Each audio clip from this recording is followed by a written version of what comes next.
Hi, I'm Sami Gardner, the host of the Career Kickstart Show. I'm really excited about this series of special episodes, Secrets from the Old Girls Network.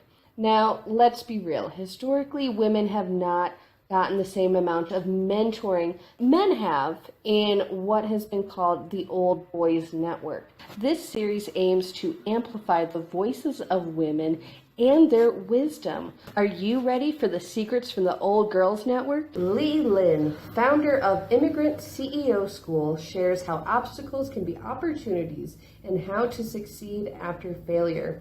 She demonstrates this when her tech fails right before the talk. Lee shares her blend of practical mindset and career savvy mixed with some of her own personal experience as an immigrant in the U.S.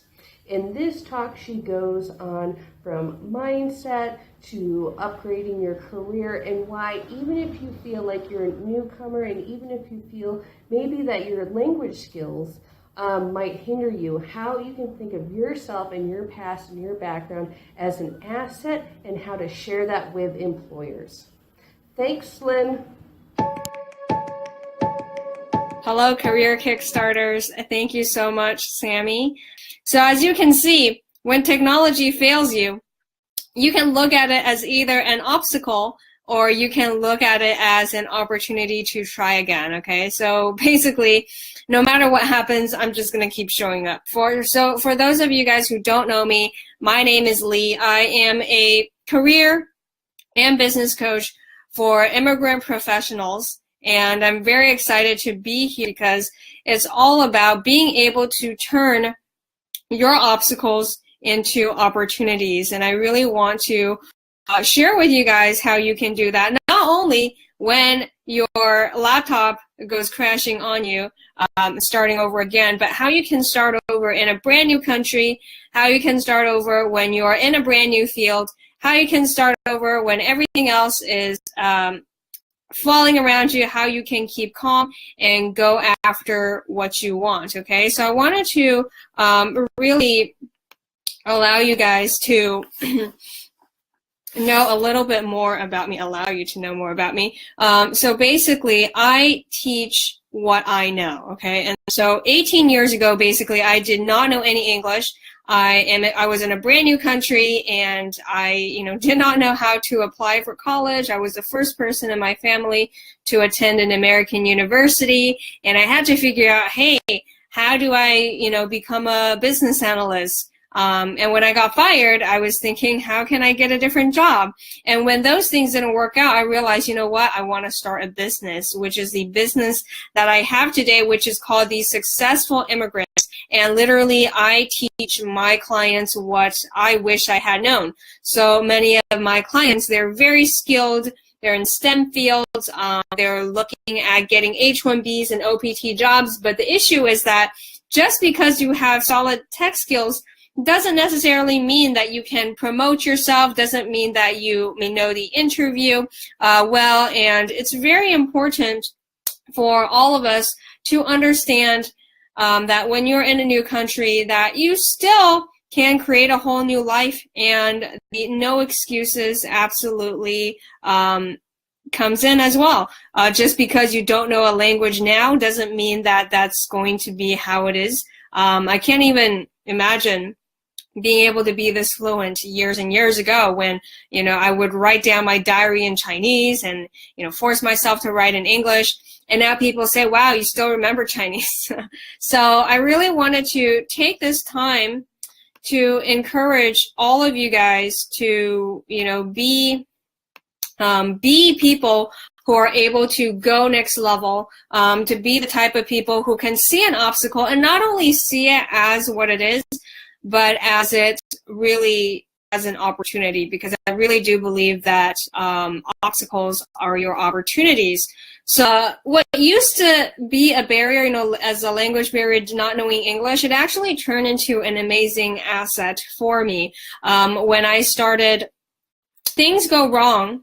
You can either, let it defeat you, or you can keep going. And for me, the fact that I learned English really has inspired a lot of my clients because, my clients went through the same journey, and sometimes they're able to get positions because they were bilingual, So instead of complaining about how, I wasn't born here, so I am not going to be good at language, or language is going to be an obstacle in my life forever, to turn this into something that is going to be amazing, turn it into something that's going to be like, wow, I have this opportunity to improve, so I'm going to go not only just learn it, but be able to be a master at it. Yeah, if you don't know a different language, doesn't mean that it should stop you at all. If anything, use it as the asset that it is, And what I tell my clients is that you don't have to speak perfect English. You just have to know how to, use it. So for a lot of people, even though their English is not perfect, they're able to get close to six-figure jobs because they know how to market themselves. They know what is good. They know what it is that they can market, because if you know a language that 2 billion other people know, it's a great thing, even if your English is not perfect. And the next thing I want to talk about in terms of barriers and obstacles is being an introvert, okay? So a lot of people, they read my stuff, and sometimes they're surprised, sometimes they're not. But I used to be the girl in high school where I would literally just hide in the bathroom because I don't want to talk to anybody. And I will say I can be social when I want to, but that fear of being rejected, that fear of not being in the right group really hindered me in my job search. And I remember just basically not knowing how to interview and, going on interviews and then failing and really having my sense of self and self-esteem plummet. But instead of thinking it as something that was just in my genes or something that's just going to be for me my whole entire life, I started thinking about, okay, if I suck so bad, let me just keep sucking at this until I get better, because I knew that if I don't pass this test, I'm not going to be able to get a job. I'm not going to be able to even survive. And, when I was 5 years ago in San Francisco. So I started really doing those interviews, really going after the rejection. So I remember basically going to emailing 100 different CEOs, got about 90 rejections. And after, I would say, about like the 20th time you email somebody, even when they reject you, it doesn't really matter that much anymore, because you become, you see it for what it is. I don't want to say desensitized, but it's like, you feel like, oh, it's just something that I did, and if it works out, it's great. If it doesn't work out, that's fine too. And I got about 10 interviews, and then at the end, I got about 2 offers, and I accepted one, and I became a business analyst with no experience, okay? And I wanted to talk a little bit about having no experience, because when you have no experience, you can look at it as a horrible thing, or you can look at it as a badge of honor, that you can, try different things. And, my boss at the time was nice enough to, go through Google Analytics with me, run through all of this, and he literally just created a job title for me because he thought I could make it happen. And sure enough, I was able to go into a business analyst position with a urban studies degree, which really, if I use it, I would be sitting in City Hall listening to people complain. And that was not about to be my life, okay? So I really wanted to emphasize that, even if you have no experience, even if you have no language skills, instead of looking at it as a horrible thing, look at it as a blank slate, looking at it as something that's possible for you to go next level, okay? And lastly, I just want to talk about, just using obstacles as a reason to succeed. A lot of people who are, have come to work with me over the years, or just people who have, just messaged me on social media, they ask me, hey, Lee, I really think, and it's sad to hear, but they say they think their ethnicity is liability instead of an asset. They think that their accent is something that is to be ashamed of rather than something that they can use for the next step. And I really want to speak to people who really feel like they have, been disadvantaged, or people who think that they weren't given the right choices at the beginning. I'm not saying you're wrong. I'm saying that, everything that you experience is your truth, and nobody can take that away from you. And, with my clients, I say, everything you say is not wrong, because unless you're lying about your experiences, that's your experience. But there is something called effective versus ineffective. So when you always say, oh, I'm a disadvantaged minority, or like I'm a woman, or my skin is a weird color, or people always discriminate me, or other people are more privileged, whatever. At the end of the day, you want to think about, okay, so you have this, how can you deal with it? Because I personally believe that, whether there's racism or sexism will exist, but how you deal with it. You can have two different people in a completely same situation with similar upbringings and similar education, and everything is the same, but attitude determines everything. Just to give an example, when there was a story about an alcoholic father, who had two sons, and one son turned out to be an alcoholic father, again, to repeat the same story, and the other son turned out to be completely sober, had a great life, great, family, career, everything was great. And when people asked him, why are you this way? He said, that's because my father was. And they asked the other drunk alcoholic brother why he turned out that way, and he said, it's because of my father. So I use a story to illustrate that, no matter what background you come from, the suffering may be real. The struggle may be real. I really hate that phrase. But it's over. It's time to get over it, as harsh as that may seem. But when you are always in a state of victimhood, always in the state of complaining about things, while other people may be in the same situation as you, they breeze past it because they're focused on how to improve their lives, focusing on how to turn those obstacles into opportunities, okay? And I will say this. If you don't see an opportunity, you got to create one for yourself, okay? There was literally no openings when I messaged my CEO, but basically he took a chance on me and had a Skype conversation. And I was in San Francisco while he was basically in the Black Forest in Germany, right? And then he still hired me after 45 minutes of a conversation. And in that conversation, I actually answered some questions wrong, and he told me that, okay? But I want you to know that no matter what obstacles you face, no matter how real, how horrible things may be for you, to look at it as an opportunity to grow. Because if we all stayed like little babies, we would never learn how to speak. We would never learn how to walk. We would be crawling on the ground. We would never learn how to speak and never learn how to interact with people. So instead of seeing what you have as a death sentence, see it as an opportunity to really grow and expand.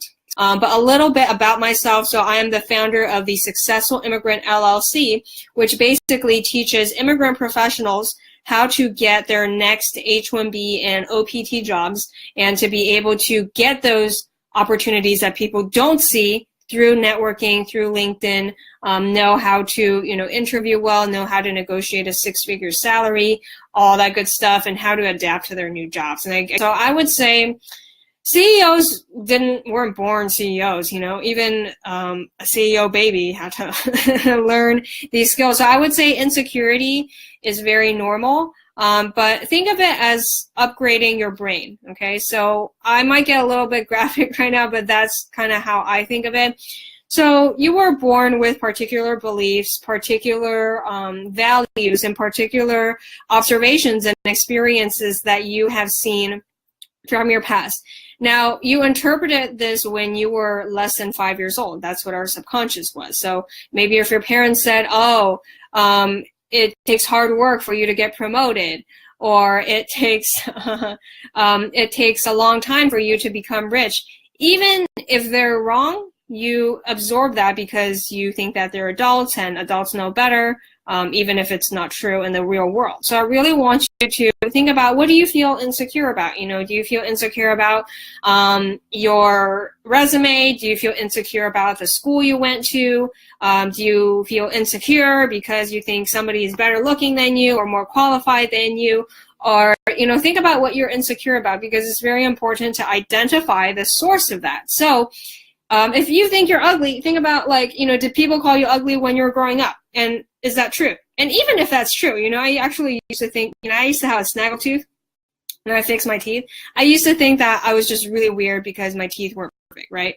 But I felt, you know what, let me just go on videos anyways. Let's just do this, okay? And then I, after about 100 videos, it started not mattering, right? So I want you guys to think about, we're all going to feel insecure at some point. It's not that once you make a certain amount of money, you're going to never worry about money again. Or you start a business and all your problems magically go away. It's just that you become a bigger person so you can deal with these problems more effectively. And I literally used to think, like, when all these people who, went bankrupt and, bounced back again, how do they think?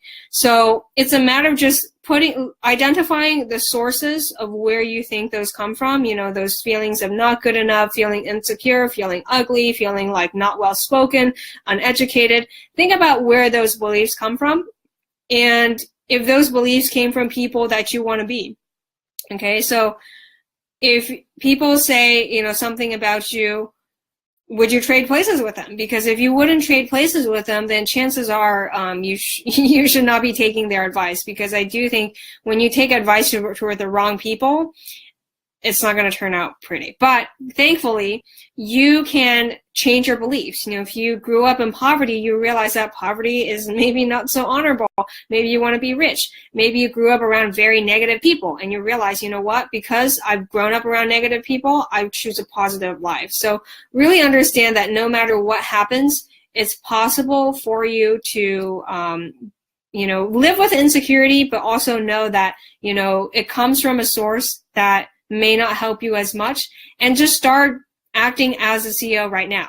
Energetically, you need to already be at the place that you want to be, instead of thinking, okay, conditions need to be perfect, or I need plastic surgery, or I, need to go to a different school, because what's over is actually a treasure. You know what you don't want, and I really tell my clients this, it's actually sometimes even more important to know what you don't want than to know what you do want, because people actually know what they don't want more clearly than what they do want. So that is a good way for you to get the CEO mindset, to identify where those terrible beliefs come from and decide if they're serving you. If they're serving you, great. If they're not serving you, adopt a different mentality and start acting as if, if I was already a millionaire, what would I be doing?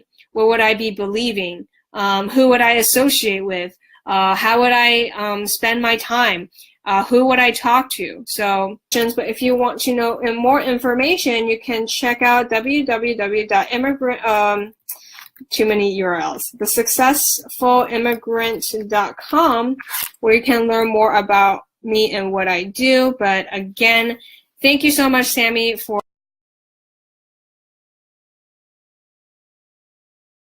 something cool at cool.careerkickstartacademy.com.